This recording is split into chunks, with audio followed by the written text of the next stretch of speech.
Welcome back. Lisa Briggs with the Bruce Company is here answering your plant and gardening questions. Remember, you can email them to tips@channel3000.com. Hi, Lisa. Hello. Here we are talking about snow again. I feel like this is becoming, yeah, seriously, I wish it was. What do you got here?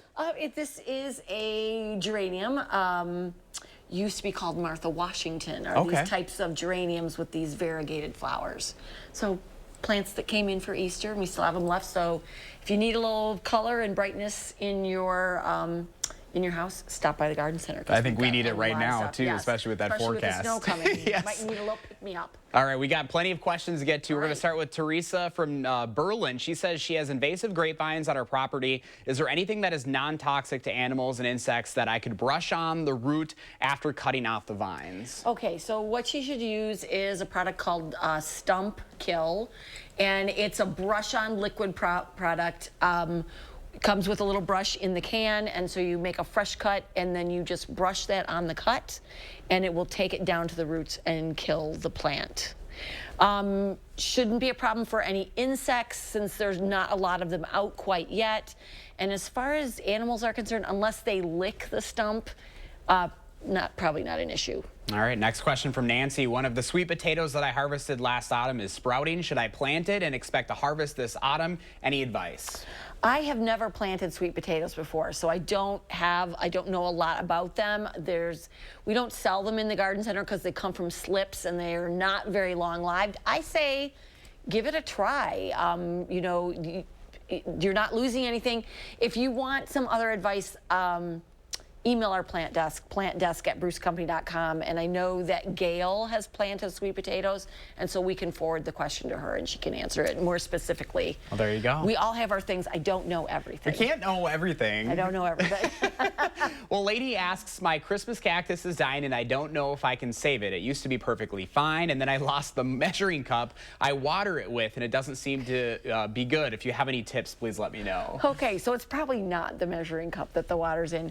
What it might be, though, is sometimes those big Christmas cactus can get pot bound. And so when you were watering it with the measuring cup, maybe the water was going in more slowly, or you were putting it in the center.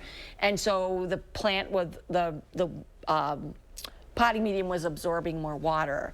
Might be if you're watering it a different way, it's not. Check if the roots are, you know, coming out of the bottom, it might need a repot. If you're going to do that, they're a little tricky. Just make sure that you get cactus mix and that you don't get the pot too terribly bigger than the pot that it's in now. Cactus like to be pot bound to flower. Speaking of Christmas cactus, we have another question on it. This one's from Nora. She's looking for advice on how to repot a Christmas cactus. She sent us a photo, and it looks to be super healthy. It looks really healthy, Nora. I would be inclined to leave it unless you're really having a problem with it.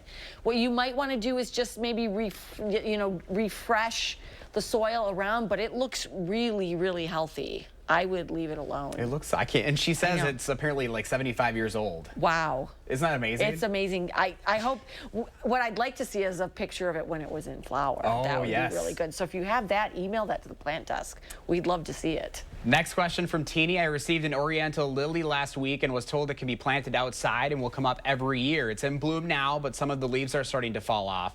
When should I be able to plant it outside? So yes, lilies are often given away at Easter time, especially the white ones.